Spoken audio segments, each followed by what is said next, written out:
अब अपन बात करते हैं कि हिंदी साहित्य में ये जो स्त्री विमर्श है वो कब से आना शुरू होता है। ये तो ओवरऑल पर्सपेक्टिव में यहाँ नॉट ओनली लिटरेचर की अपन बात करें तो महिला के पूरे अधिकार को लेकर के बात होती है। किस तरह से भारतीय संविधान में भी महिलाओं को वोट देने का अधिकार मिला, विदेशी संविधानों में मिला। कुल मिला के महिला को पहले तो लड़ाई लड़नी पड़ी कि वो पुरुष के बराबर खड़ी हो, और पुरुष के बराबर खड़े होने के बाद फिर वो ने क्षेत्र का निर्धारण हर क्षेत्र में जहाँ पहले रुका हुआ था, साहित्य में नहीं और किसी में नहीं, वहाँ पर अपनी पहुँच बनाना शुरू करती है।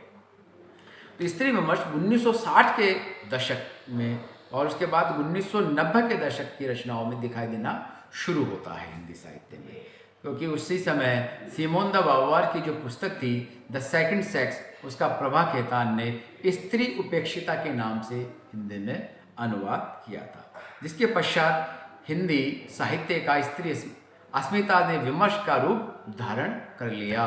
पूरे दृष्टि में पूरा सोचने समझने एक आंदोलन का रूप लेना शुरू कर दिया। और उसी समय फिर अनेकों महिलाओं ने अपनी स्वानुभूति को भी महत्व देना शुरू किया।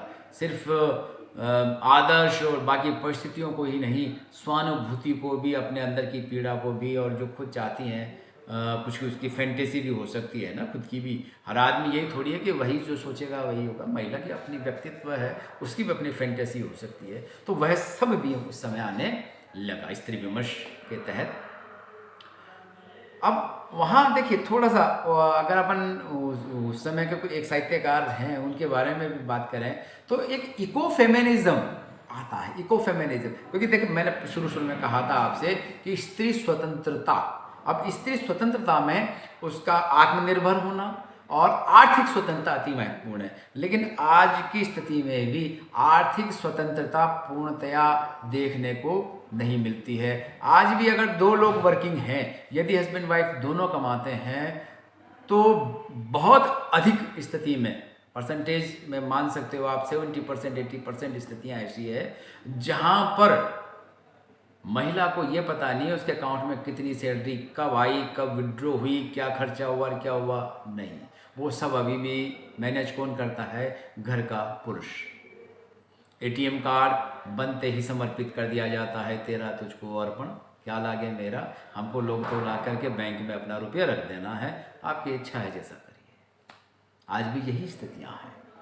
तो ये इको फेमिनिज्म वही स्त्री विमर्श की बात करते हैं। तो इकोनॉमिकली जो चेंज हुआ, देखिए गोदान में जहाँ पर ये कहते हैं, और उस समय की परिस्थिति जो थी, एक देखिए एक दृष्टिकोण से जब अपन बात करते हैं कि जीवन में बहुत सदाशयता रहती है, उस हिसाब से या आदर्श की बात करते हैं, क्योंकि मुंशी प्रेमचंद यथार्थ से आदर्श की ओर ले जाने की बात करते हैं।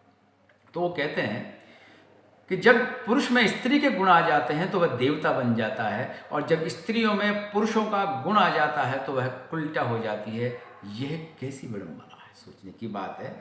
अब यहाँ पर वो फिर स्त्री को पूजनीय बनाना चाह रहे हैं, क्योंकि आपने अगर कहानी पढ़ी हो पाप के चार हथियार, तो शुरू में पाप किसी भी चीज़ का विरोध करता है, नई चीज़ों का, पुण्य को आगे नहीं बढ़ने देता है, और आखिरी में जो महापुरुष इस चीज़ को आगे लेकर के चलता है, जब वह मर जाता है तो उसके बाद उसकी विचारधारा को वो ख़त्म कर देता है और उसे सिर्फ पूजनीय बना देता है। आज चाहे कबीर हो, चाहे महात्मा गांधी हो, गुरु नानक हो, जो भी बड़े महापुरुष थे, ध्रुवनाथ जी हो, ये सब लोग ऐसे थे जिन्होंने उस समय सिस्टम को बदलने के लिए चुनौतियां पेश की।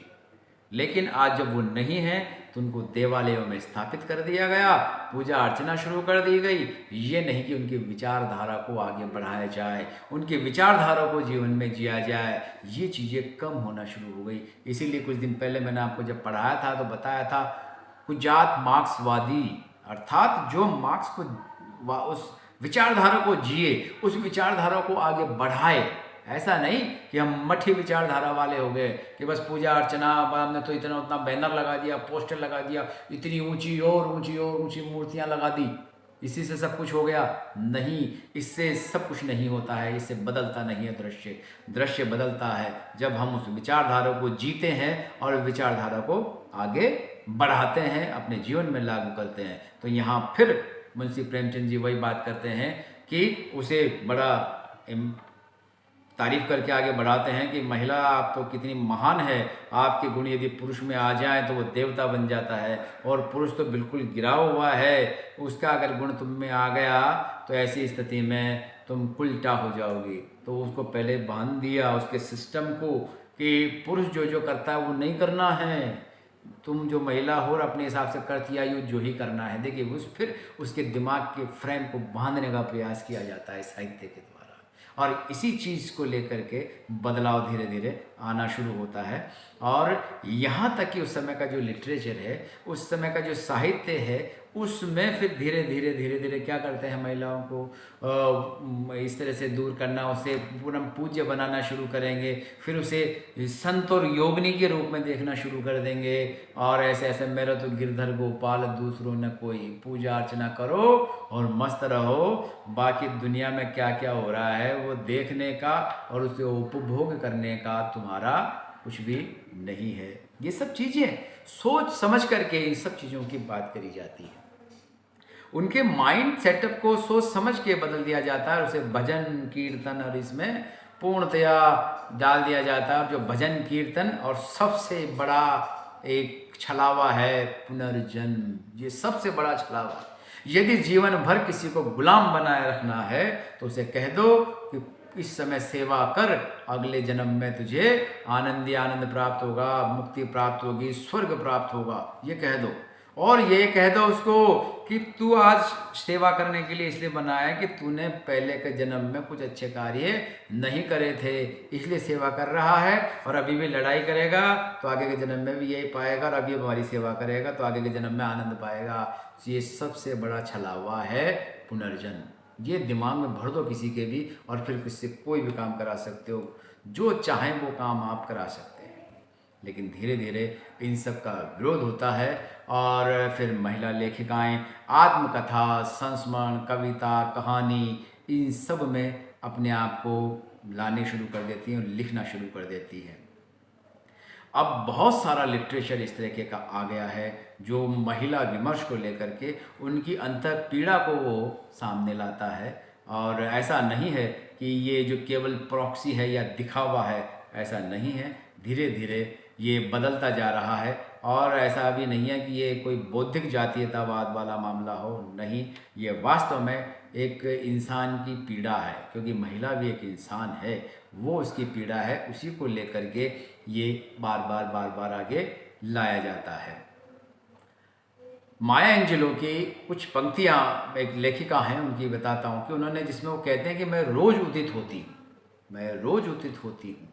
ये सब चीज़ें देखिए किस किस तरीके से महिलाओं की जो कविताओं में, कहानियों में अपनी पीड़ा आना शुरू होती है। पहले तो ये था कि वो पीड़ा को लिखती ही नहीं थी, किताबों, बहुत सारा साहित्य महिलाओं का ऐसा था जो बहुत सारी डायरियों में लिखा हुआ है, लेकिन कोई देख करके मुझ पर हंस ना दे, इसलिए वो डायरियाँ दबा दी गई, और आज तक उनका कोई पता नहीं चला।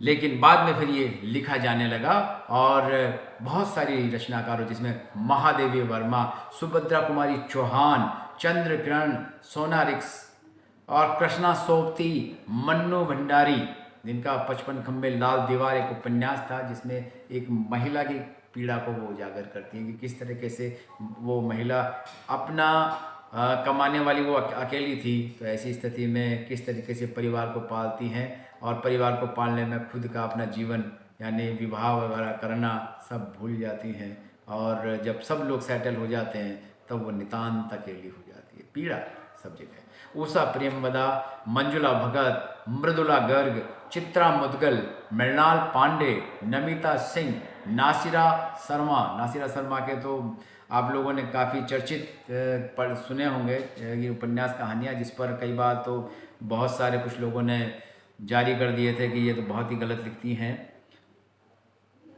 अलका सरावगी, मधु काकरिया, अनामिका, और भी आप अगर याद करेंगे तो अनीता भारती, रजत रानी मीनू, गीतांजलि श्री और पद्मा सचदेव, ये सब चीज़ें आपको याद करनी है, लिख लीजिएगा, मैं वापस से बोल दूंगा। देखिए जो इस आंदोलनों से जुड़ी हैं, महादेवी वर्मा, सुभद्रा कुमारी चौहान, चंद्र किरण, कृष्णा सोबती, मन्नू भंडारी, उषा प्रेमवदा, मंजुला भगत, मृदुला गर्ग, चित्रा मुदगिल, मृणाल पांडे, नमिता सिंह, नासिरा शर्मा, अलका सरावगी, मधु काकरिया, अनामिका, अनीता भारती, रजत रानी मीनू, गीतांजलि श्री, पद्मा सचदेव, मीरा कांत, चंद्रकांता राजा सेठ, सूर्य बाला और सुधा अरोड़ा ने अपनी स्वतंत्र छवि बनाई। इन्होंने बहुत लिखा और इनकी मौलिकता पर कोई शंका नहीं की जा सकती है।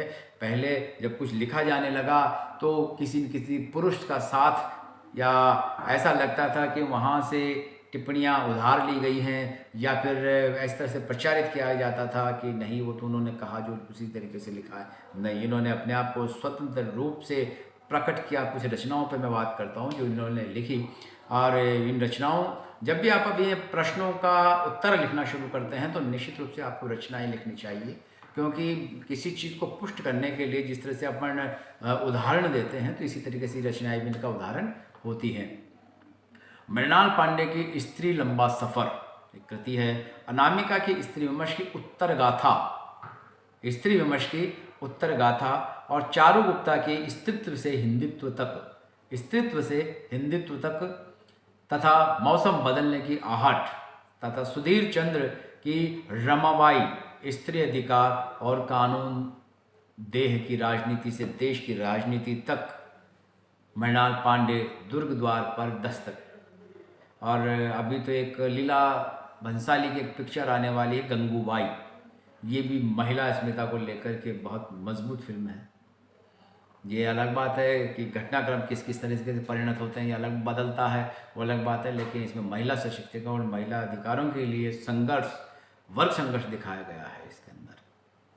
कात्यायनी का स्त्रीत्व का मानचित्र, अनामिका का उपनिवेश में स्त्री और प्रभा खेतान की औरत के लिए औरत, नासिरा शर्मा के लिए स्वागत है बेटी, विभा देवसरे स्त्री पुरुष कुछ पुनर्विचार, और राजकिशोर स्त्री की जगह, राजकिशोर स्त्रीवादी विमर्श और समाज और साहित्य, शमा शर्मा की स्त्री मुक्ति का सपना, ये एक संपादित पुस्तक थी। ऐसे बहुत सारी पुस्तकें हैं जो उन लोगों ने उस समय लिखी थी, उनकी अपनी पीड़ा उसमें झलकती है। और स्वाभाविक बात है कि इन रचनाओं में आज तो खैर बहुत ज़्यादा ये जैसे अनामिका की और भी रचनाएं इस समय कैंसर को लेकर के उन्होंने अपनी कविता लिखी थी जिसमें बहुत सारी चीज़ें स्पष्ट की, और एक पंकज जी की कविता है, वो सब चीज़ें इनको विरोध अपने मन की जो पीड़ा है उनको स्पष्ट करने की बात करती हैं। और ये सब पश्चिम का प्रभाव भारतीय मानस पर आ रहा है, और भारतीय मानस में जब आदमी अपने आप को महसूस कर रहा है तो भी वो स्पष्ट रूप से भारतीय मूल्यों के साथ साथ बदलाव आ रहा है। ये अलग बात है कि एकदम से भारतीय मूल्य विसंकलित नहीं हो रहे हैं और होने भी नहीं चाहिए, पर पाश्चात्य जो व्यवस्था है उसको भारतीयता के रूप में स्वीकार किया जा रहा है। पहले क्या था कि जो साहित्यकार या रचनाकार, इतिहासकार जो हुआ करते थे, जैसे आचार्य रामचंद्र शुक्ल की बात करें, आलोचना में तो महिलाओं का नाम ही नहीं था।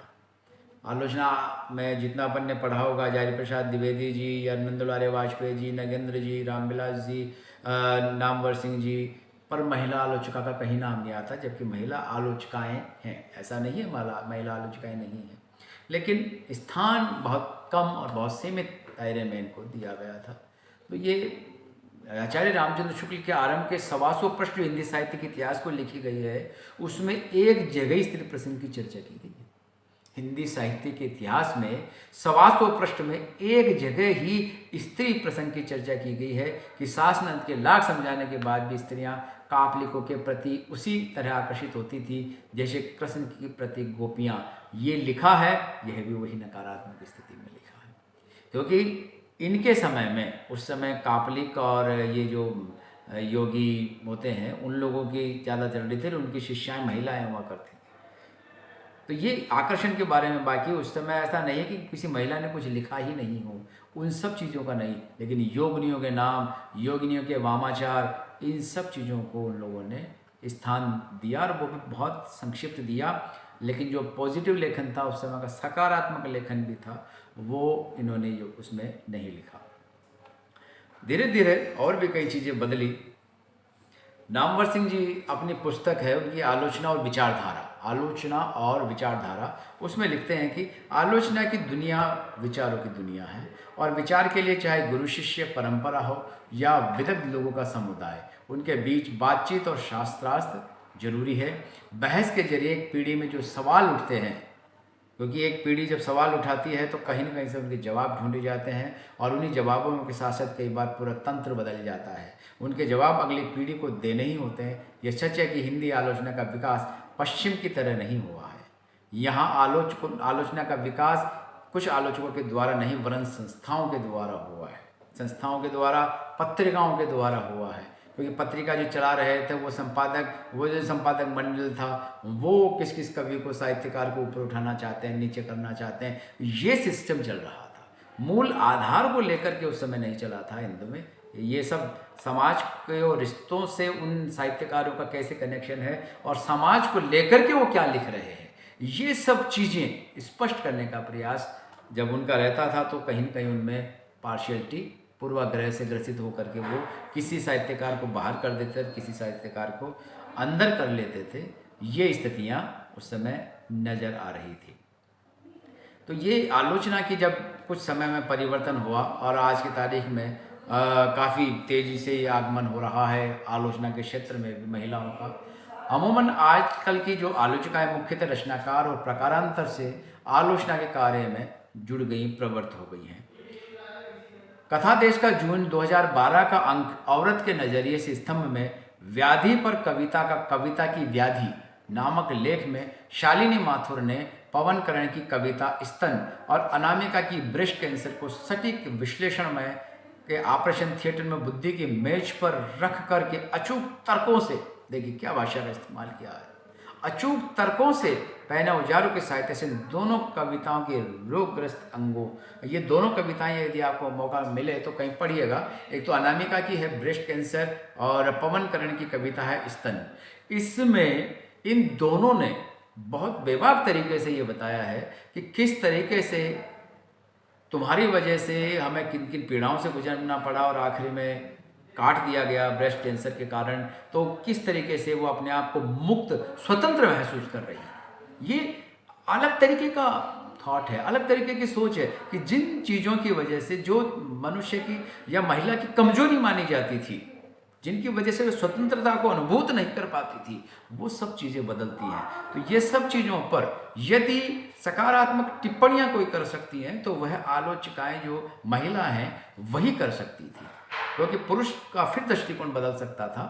यही परिवर्तन इनमें आया और उनके जो उपमान और रूपक इसमें दिए गए हैं बड़े गजब से दिए गए हैं।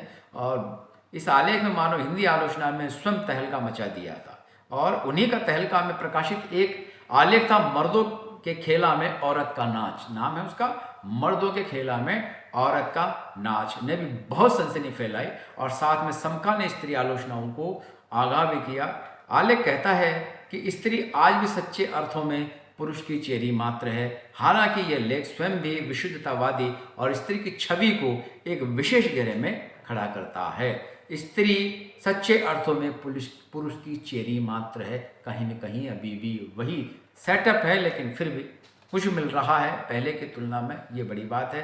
अधिकार और बढ़ रहे हैं और इन सब चीज़ों पर इन्होंने आजकल जमकर प्रहार होना शुरू हुआ है। स्त्रियों की खोज खबर पुरुषवादी मानसिकता के लोग भी अब लेने लगे हैं।